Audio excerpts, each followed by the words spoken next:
Jewelleries లో gratitude sale March 8 నుంచి 11 వరకు ఫ్లాట్ 50% ఆఫ్ ఆన్ విఏ.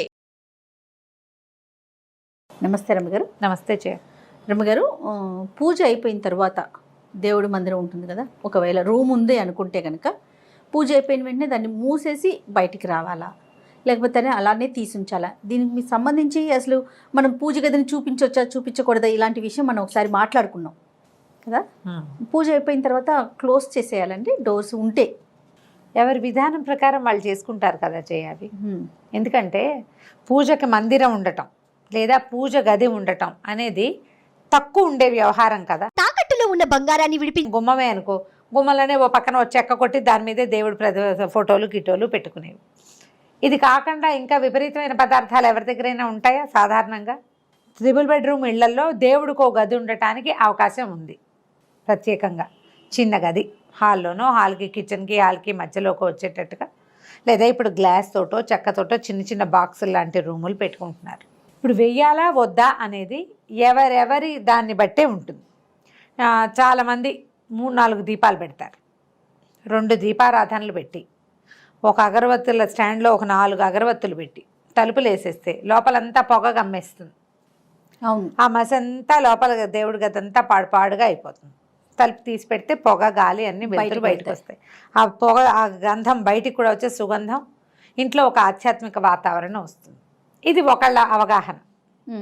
వేరే వేరే వాళ్ళు ఎవరో వస్తారు, వాళ్ళు వీళ్ళు వచ్చి దేవుడిని చూసేస్తారని మైలబడిపోతాడు దేవుడని భావించే వాళ్ళు కొంతమంది ఉంటారు, తలుపేసేసుకుంటారు. అలా కాకుండా మా ఇంట్లో అయితే మాకు దేవుడి గది అంటూ వంటగది దేవుడి గది కలిసి ఉండేవి. అమ్మ వాళ్ళ ఇంట్లో మా చిన్నప్పుడు మాకు దేవుడికి ఇంత బాక్సు చెప్పారు గతంలో ఒకసారి. దానికి ఏంటంటే ఇట్లా 2 తలుపులు ఉంటాయి. తలుపులు చిన్న మన ఇది ఉంటుంది కదా కొక్యం, ఆ కొక్కి పెట్టి ఉండేది. అర్చన అయ్యాక దీపారాధనలో అవి లోపల పెట్టేవారు కాదు. తలుపు తీయటం, గట్టు మీద గోవింద పెట్టి ఉంటే కోయిలాళ్ళవారు అంటారు. కోయిలాళ్ళవారు ఉంటే దానికి యువతల కానీ దీపము ధూపము అన్నీ చూపించడం, అవన్నీ గట్టు మీదే ఉంటాయి. మనం అర్చన అయిపోయాక పర్యంకాసనం చెప్పి అంటే పౌళింపు సేవ చెప్పాక ఆ బాక్స్ క్లోజ్ చేసేవారు. ధూపము దీపము గట్టు మీదే ఉన్నాయి. అయ్యవారికి సేవాకాలం మాత్రమే సమర్పయామి, ఇది ఓకే. ఇప్పుడు క్లోజ్ చేయాలి. అది ఇతరుల కంట చాలా గ్రామాలు అవి కనపడకూడదు. మామూలువే, ఎవరో బయట వాళ్ళు కాదు, ఇంట్లో పిల్లలే అటు ఇటు తిరుగుతారు ఎంగిల్ చేతితోటి ఏమైనా వస్తువులు దాని మీద పడుతుంది ఇలా భావించి అట్లా. ఇప్పుడు పెద్దగా దేవుడు గదే అనుకో, చిన్న పొన్న పిల్లలు ఉంటే ఎంగిల్ చేతులతోటి వాటితోటి ఇంట్లో లోపలికి వెళ్తారా, తెలిసి తెలియక వెళ్తారు. ఏ పీరియడ్స్లో ఉన్న వాళ్ళు వీళ్ళంతా ఎదురుపడతారు దేవుడికి. మనం ఒక పవిత్రంగా ఎందుకు ఎదురుపడకూడదు? క్వశ్చన్లు అడగండి. అవును, విషయం ఆలోచన. మనం దేవుడికి సెపరేట్ గది పెట్టుకునేదే అవి ఒక ప్రత్యేకంగా కావాలని, పవిత్రంగా ఉంచాలని.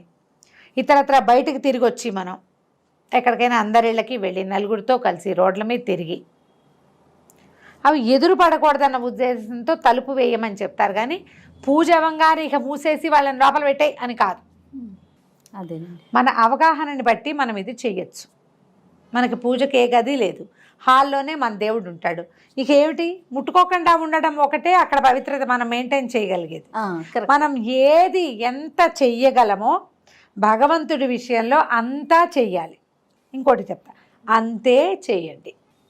చేయలేని దాని గురించి వాళ్ళెవరో అట్లా చేస్తున్నారు, మనం ఇట్లా చేయకపోతే కుదరదని, కానీ వాళ్ళు అలాగే చేయాలని చెప్పారు, అలా చేయకపోతే కుదరదేమో, ఏదైనా కొంప మునిగిపోతుందేమో, బ్రహ్మాండం బద్దలైపోతుందేమో అని అనుకోవద్దు. అనుకోవాల్సిన అవసరమే లేదు.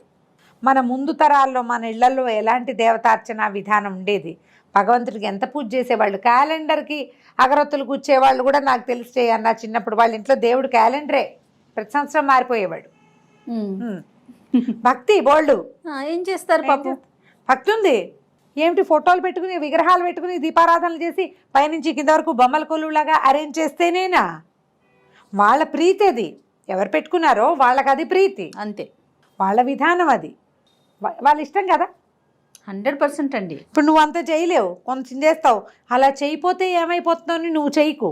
నీ శక్తిని అనుసరించి చెయ్యి. నీ అవకాశము, నీ శక్తి.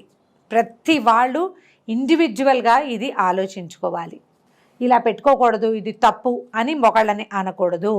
ఓకే, ఇట్లా పెడితే రేపొద్దున ఎట్లా అన్న ఆలోచన చెయ్యొద్దు. ఇంతే. మనం ఇలా చేయగలుగుతాం, చేసుకుందాం. చేసుకున్నాళ్ళు ఇప్పుడు నీ వంట కొంతమంది అన్నం వారుస్తారు, కొంతమంది కుక్కర్లో పెడతారు, కొంతమంది విడిగా వండుకుంటారు, కొంతమంది రైస్ కుక్కర్లో వండుతారు. అన్నమే కాదు, చివరికి ఏదో ఒకటి ఆరోగ్యం, ఇంకోటి కాదు. వాళ్ళు బతికే ఉంటారు, వీళ్ళు బతికే ఉంటారు, పద్ధతి ప్రకారం అంతే. ఇప్పుడు ఈ విధానాలు కూడా అలాగే ఉంటాయి. ఇవేంటంటే కాంప్లికేటెడ్ చేసుకోవద్దు వీటిని. ఇది కరెక్టు తప్పు అని చెప్పడానికి ఏమీ లేదు ఇందులో.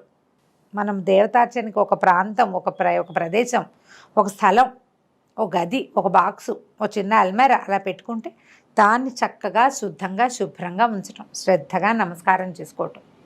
కుదిరితే దానికి చేయగలిగినన్ని హంగులు చేయలేవు, ఎంత చేస్తావో ఆ చేసే కాస్త శ్రద్ధగా చేసుకో. నీ శ్రద్ధ కదా భగవంతుడికి కావాల్సింది. నువ్వు ఎన్ని బొమ్మలు పెట్టావో కాదు, నువ్వెంత హంగు చేసావో కాదు, నువ్వు ఎంత శ్రద్ధగా త్రికరణ శుద్ధిగా భగవంతుడికి నమస్కారం చేస్తున్నావు, నువ్వు ఎంత నమ్ముతున్నావు, నీ నమ్మిక ఎంత, అది తూకం. దాన్నే చూస్తాడు దేవుడు.